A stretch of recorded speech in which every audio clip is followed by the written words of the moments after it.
जय हिंद। तो आइए आज हम लोग जानते हैं रोग एवं इससे संबंधित प्रश्नों के बारे में। और यह इससे संबंधित प्रश्न का वीडियो नंबर 2 है। इससे संबंधित प्रश्न का वीडियो नंबर क्या है? 2 है, पार्ट 2 है। पहला वीडियो इससे पहले डाल दिया गया है, अगर आप नहीं देखें तो उसको जाके देख सकते हैं, बहुत ही अच्छा वीडियो है। प्रश्न पहला है कि निम्नलिखित में से किस रोग में रोगाणु खुले घाव से होकर प्रवेश करता है? मतलब खुले घाव से होकर प्रवेश करता है, वह कौन सा रोग है? तो उस रोग का नाम है टिटेनस। क्या है? टिटेनस। इसे धनुष टंकार रोग भी कहते हैं। क्या कहते हैं? धनुष टंकार रोग भी कहते हैं, या इसी को लॉक जा भी बोलते हैं। क्या बोलते हैं? इसी को लॉक जा। अगर प्रश्न पूछे कि बताइए लॉक जा रोग किससे संबंधित है, तो इसी को हम लोग बोलते हैं, टिटेनस को ही क्या बोलते हैं? लॉक जा। टिटेनस में जो होता है क्लास्ट्रीडियम टिटेनी नामक जीवाणु के कारण टिटेनस रोग होता है। ठीक है। और यह जो होता है मलेरिया जो है मादा एनाफिलीज मच्छर के द्वारा फैलता है। उसके बाद है ऑप्शन नंबर डी नंबर क्या है? टाइफाइड। टाइफाइड जो है साल्मोनेला टाइफी नामक जीवाणु के द्वारा फैलता है। प्रश्न अगला है कि धनुष टंकार का अर्थ होता है, तो धनुष टंकार का अर्थ टिटेनस होता है।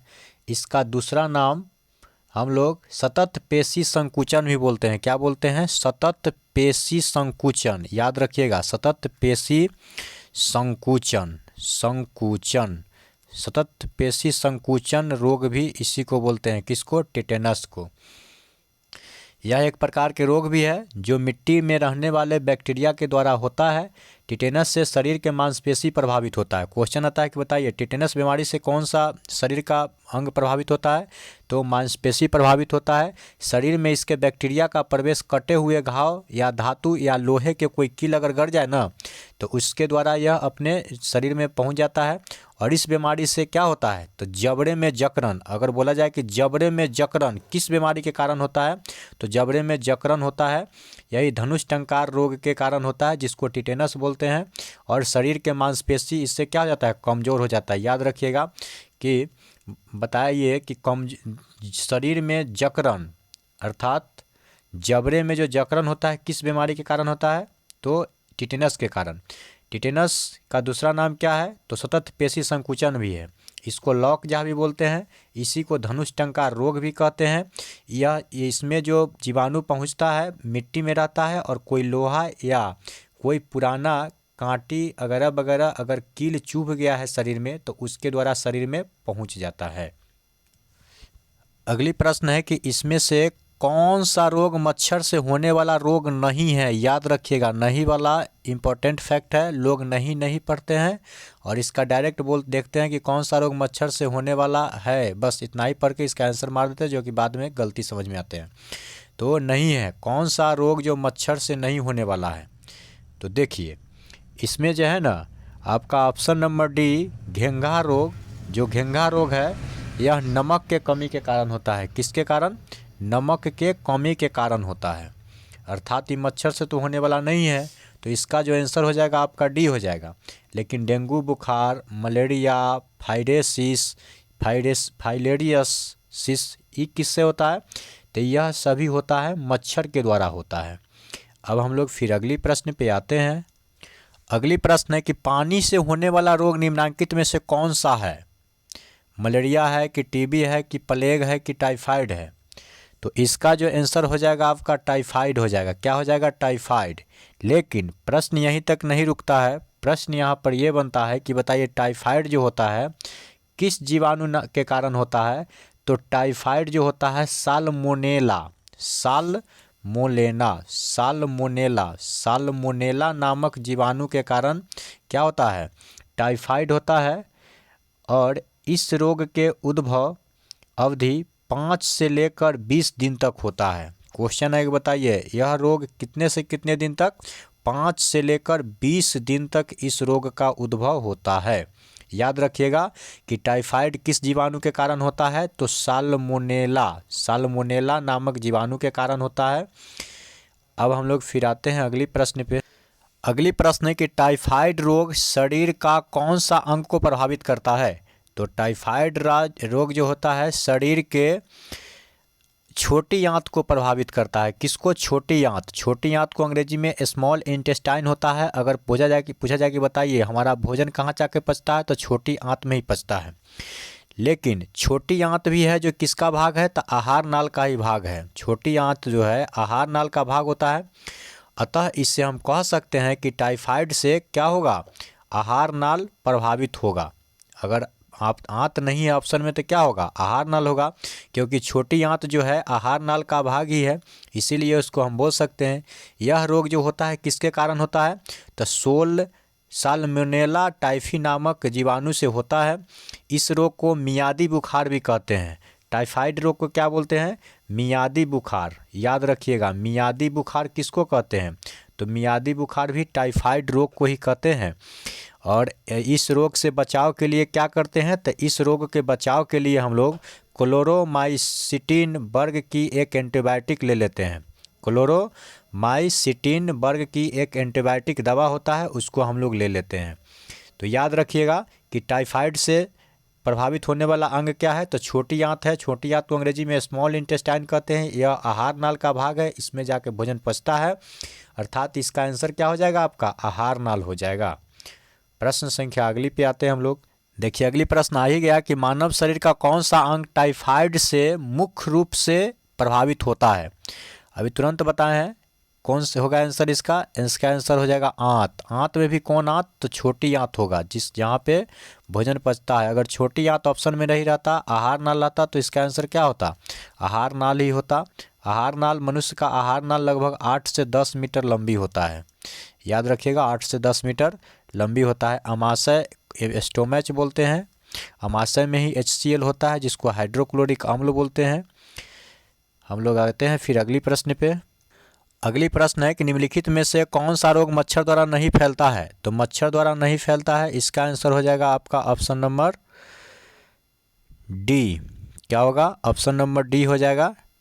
इसका नाम क्या है? टाइफाइड। बाकी बात फील पाँव, पीत ज्वर, डेंगू ज्वर, ये सभी किससे फैलता है? तो ये सभी मच्छर के द्वारा फैलता है। प्रश्न अगला है, निम्नलिखित में से कौन सा रोग बैक्टीरिया द्वारा नहीं फैलता है? बैक्टीरिया द्वारा नहीं फैलता है, तो इसका आंसर हो जाएगा आपका ऑप्शन नंबर बी, मलेरिया। बाकी बात जो भी है, टाइफाइड भी बैक्टीरिया, टीबी भी बैक्टीरिया और हैजा भी बैक्टीरिया द्वारा फैलता है। अगली प्रश्न पे फिर आते हैं हम लोग। प्रश्न है कि मानव में प्लाज्मोडियम का संक्रमण उत्पन्न करता है। तो प्लाज्मोडियम का संक्रमण उत्पन्न करता है कौन? मलेरिया। टाइफाइड इसका आंसर नहीं होगा, इन्फ्लुएंजा नहीं, टिटनस नहीं होगा। टिटनस को क्या बोलते हैं? लॉकजा या धनुष टंकार रोग भी इसी को बोलते हैं। यह रोग हो जाने के कारण मनुष्य के जबड़े में जकड़न आ जाता है, मांसपेशी सिकुड़न हो जाता है, बहुत सारा देह में दर्द हो जाता है, और यह जो होता है किसी कील को शरीर में चुभ जाने के कारण होता है। इसका आंसर हो जाएगा आपका ऑप्शन नंबर डी। एक मलेरिया रोधी औषधि की तरह उपयोगी यौगिक है। एक मलेरिया रोधी मतलब एंटी मलेरिया औषधि की तरह उपयोगी है, कौन है? तो क्लोरोक्विन। निम्नलिखित की कमी से एनीमिया रोग होता है। तो एनीमिया रोग होता है लोहा की कमी से एनीमिया रोग होता है। एनीमिया रोग में हीमोग्लोबिन की मात्रा घट जाती है। क्या घट जाती है? हीमोग्लोबिन की मात्रा घट जाती है, जिसके कारण यह रोग लौह तत्व के कमी के कारण होता है। और हीमोग्लोबिन बढ़ने के कारण ही क्या होता है? मनुष्य RBC का रंग लाल होता है, और RBC का पूरा नाम होता है रेड ब्लड सेल्स। WBC का पूरा नाम होता है वाइट ब्लड सेल्स। रोग प्रतिरोधक क्षमता वाला रक्त किसको बोलते हैं? तो WBC को बोलते हैं। आयोडीन की कमी से क्या होता है? घेंघा रोग होता है। कैल्शियम की परमाणु संख्या 20 होता है, संकेत Ca होता है। प्रश्न है कि सार्स का पूर्ण रूप क्या है, अर्थात सार्स का फुल फॉर्म क्या होता है? तो सार्स का फुल फॉर्म होगा सीवियर एक्यूट रेस्पिरेटरी सिंड्रोम। इस रोग के कारण क्या होता है? इस रोग के कारण मानव का श्वसन एवं परिसंचरण तंत्र को प्रभावित करता है। श्वसन एवं परिसंचरण तंत्र को प्रभावित कर देता है, परिसंचरण तंत्र को। प्रश्न है कि एपिडर्मिक रोग संबंधित है। तो एपिडर्मिक रोग संबंधित है त्वचा से। इसके कारण क्या होता है, इसके कारण त्वचा में जगह जगह चकत्ता उगने लगता है जो ऊतक के क्या करता है, ऊतक को नष्ट कर देता है। और यह एपिडर्मिक रोग त्वचा से संबंधित है। याद रखिएगा कि एपिडर्मिक रोग किससे संबंधित है, त्वचा से संबंधित है। त्वचा को जगह जगह पर चकत्ता होने लगता है जिसके इस कारण इसका क्या होता है, ऊतक नष्ट होने लगता है। प्रश्न है कि किस अंग के दोषपूर्ण कार्य करने से मधुमेह अर्थात डायबिटीज रोग हो जाता है। तो ये हो जाता है अग्नाशय, जिसको पैंक्रियाज बोलते हैं। इसके दोषपूर्ण कार्य करने के कारण मधुमेह रोग हो जाता है। और इस रोग को मधुमेह रोग अग्नाशय के खराब होने के कारण होता है। इस रोग में अग्नाशय की कोशिका पर्याप्त मात्रा में इंसुलिन हार्मोन का निर्माण नहीं करता है, इंसुलिन हार्मोन का निर्माण नहीं करता है। इसीलिए इसको दोषपूर्ण कार्य करने से कौन सा रोग हो जाता है, मधुमेह रोग हो जाता है। इसको बोलते हैं क्या, मिश्रित ग्रंथि भी बोलते हैं अग्नाशय को ही, इसको पैंक्रियाज बोलते हैं अंग्रेजी में। प्रश्न है कि निम्नलिखित में से कौन सा रोग बैक्टीरिया के संक्रमण के कारण होता है। बैक्टीरिया के संक्रमण के कारण होता है। इसमें से कौन सा रोग है जो बैक्टीरिया के संक्रमण के कारण होता है। तो इसका आंसर हो जाएगा आपका ऑप्शन नंबर सी, टिटेनस, जिसको बोलते हैं लॉकजा या धनुष टंकार, लॉकजा रोग। क्वेश्चन है बताइए लॉकजा किससे संबंधित है, टिटेनस से। इसी को बोलते हैं क्या, धनुष टंकार, धनुष टंकार। इसके कारण जबड़े में जकड़न आने लगता है। याद रखिएगा, बहुत ही इंपॉर्टेंट प्रश्न है, बार बार परीक्षा में पूछा गया है। देखिए आरआरबी भोपाल जीजी अर्थात गुड्स गार्ड में पूछा गया है। प्रश्न है कौन सा ट्रिपल एंटीजन के द्वारा प्रतिरक्षित नहीं होता है। ट्रिपल एंटीजन के द्वारा प्रतिरक्षित नहीं होता है। तो इसका आंसर हो जाएगा आपका टाइफाइड, जो आंत को प्रभावित करता है या आहार नाल को प्रभावित करता है। प्रश्न है कि एस्टिगमेटिज्म एक बीमारी है, किसका है, कान का, नाक का, आँख का या गले का। तो इसका आंसर हो जाएगा आँख का है, आँख का बीमारी है। इसको क्या बोलते हैं, दूसरा नाम बोलते हैं भेंगापन। क्या बोलते हैं, भेंगापन। क्वेश्चन है कि भेंगापन इसमें से कौन सा बीमारी है। तो एस्टिगमेटिज्म एक बीमारी है जो भेंगापन है। प्रश्न है कि एथलीट फुट रोग किससे संबंधित है। तो एथलीट फुट रोग जो संबंधित है आपका ऑप्शन नंबर बी हो जाएगा, फंगस के द्वारा है। इसके कारण पैर के अंगुली में संक्रमण होता है।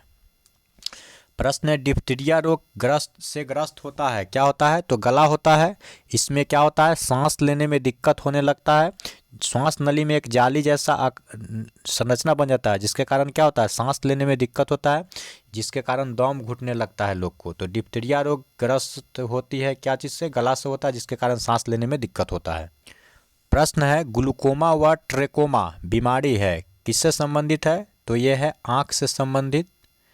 किससे संबंधित है, आँख से संबंधित। इसका आंसर यही होगा। मानव शरीर में किस अंग में शोथ के कारण हेपेटाइटिस होता है। तो किस अंग में होता है, यह होता है यकृत में। ठीक है, क्वेश्चन आएगा कि बताइए मानव शरीर में यकृत किससे संबंधित है। तो हेपेटाइटिस रोग से संबंधित है। प्रश्न है कि बीसीजी टीके किस रोग के विरोध में लगाए जाते हैं। तो ये लगाया जाता है क्षय रोग, जिसको ट्यूबरकुलोसिस बोलते हैं। क्वेश्चन है कि विटामिन ई के कमी से निर्मित रोग है। तो देखिए विटामिन डी के कमी से होगा कौन, रिकेट्स। विटामिन ए के कमी से बेरी अंधापन। विटामिन बी के कमी से बेरी विटामिन डी के कमी से क्या होगा, रिकेट्स, जो बच्चे में होता है। लेकिन इसका आंसर क्या हो जाएगा, इसका आंसर हो जाएगा आपका ऑप्शन नंबर सी, जनन क्षमता में कमी होता है। इसीलिए विटामिन ई को क्या बोलते हैं, विटामिन ई को प्रजनन विटामिन भी बोला जाता है। विटामिन ई को क्या बोलते हैं, प्रजनन विटामिन भी बोला जाता है। विटामिन ए के कमी से क्या होता है। तो विटामिन ए के कमी से होता है आपका ऑप्शन नंबर बी, रतौंधी। विटामिन ए के कमी से क्या होता है, रतौंधी होता है। और विटामिन का खोज किसने किया था, फंक ने किया था, हॉपकिंस ने नामकरण किया था। Vitamin A B C D E और के होता है, जिसमें से बी और सी जो होता है क्या चीज़ में घुलता है, पानी में घुलता है, बाकी बात सब वसा में घुलता है। मनुष्य की आँख की स्वस्थ क्रियाशीलता कौन सा विटामिन बढ़ाता है, कौन सा विटामिन बढ़ाएगा।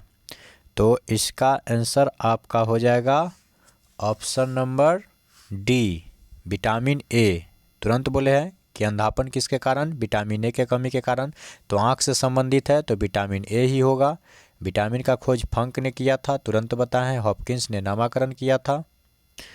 प्रश्न है कि किडनी की समस्या के रोगियों को अपोहन डायलिसिस की प्रक्रिया में कौन सा तत्व का प्रयोग सम्मिलित है? तो इसका आंसर हो जाएगा आपका ऑप्शन नंबर ए, बिसरन इसका आंसर हो जाएगा। प्रश्न है कि निम्नलिखित में से कौन सी बीमारी टीकाकरण द्वारा नियंत्रित नहीं किया जा सकता है? तो सिर्फ डायबिटीज़ को क्या कर सकते हैं, नहीं किया जा सकता है। बाकी बात डायबिटीज़ को ही क्या बोलते हैं, मधुमेह रोग बोलते हैं। इसको टीकाकरण के द्वारा सही नहीं किया जा सकता है। और यह रोग इंसुलिन नामक हार्मोन के कमी के कारण होता है। इस रोग में रक्त में ग्लूकोज की मात्रा बढ़ जाती है। क्वेश्चन है कि डायबिटीज़ में क्या होता है, ग्लूकोज की मात्रा बढ़ जाती है। तो इसी के साथ वीडियो को अंत करते हैं। जय हिंद।